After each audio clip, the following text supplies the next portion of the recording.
אלה 5 הסקינים הכי נדירים בברול סטארס נכון לשנת 2024. בואו נתחיל. מקום חמישי, וירוס 8-ביט. מה הופך אותו לנדיר? יש לי אותו, אני לא חושב שהוא כזה מיוחד.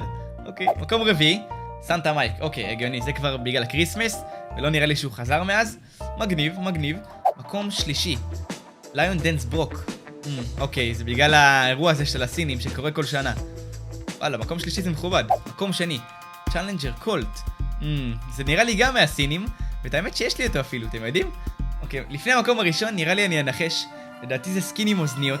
עכשיו, מה שמזכיר לי שהאוזניות האלה שיש לי של סטיל סיריס, שאני מת עליהם, כי הם עונות לי על כל הצרכים, מסאונד מדויק, לנוחות כאילו באמת יש לי ענן על הראש, לחיי סוללה ארוכים בטירוף, ועוד מלא פיצ'רים, עכשיו, בהנחה עד 40%, עם עוד מלא מוצרים, במיוחד לקיץ, אז תבדקו את זה, ובואו נראה אם צדקתי. מקום ראשון, סטאר שלי.